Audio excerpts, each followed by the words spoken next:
Let's talk about hepatorenal syndrome. So what is it?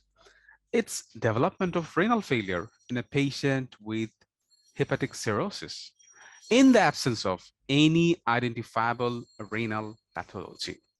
Development of renal failure in a patient with hepatic cirrhosis in the absence of any identifiable renal pathology, that is hepatorenal syndrome. What are the diagnostic criteria? Obviously, the patient must have hepatic failure, meaning cirrhosis with ascites, and then renal failure, so AKI. And the next part of the diagnosis is that this AKI does not improve after 2 days of withdrawal of diuretics and albumin infusion. There is no shock, no nephrotoxic drug, and there is no evidence of any renal pathology.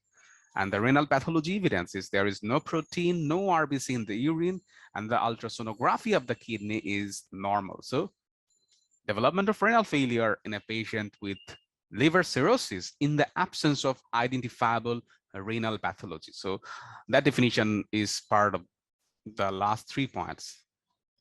No identifiable renal pathology. What are the types of hepatorenal syndrome? 2 types, type 1 and type 2. In type 1, the more severe version, there is oliguria and there is a rapid elevation of serum creatinine with a urinary sodium level less than 10 millimole per day. How to treat? Let's talk about it later. Let's continue with type 2 HRS. In type 2 HRS, there is slow increase in serum creatinine, usually in the range of 1.5 to 2.5 milligram per deciliter. Let's talk about treatment now. The treatment for type 1 HRS starts with albumin infusion and vasoconstrictive drugs such as terlipressin.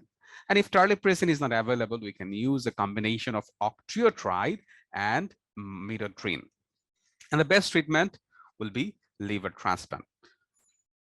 For type 2 hepatorenal syndrome, the treatment is albumin infusion and avoidance of any nephrotoxic drugs.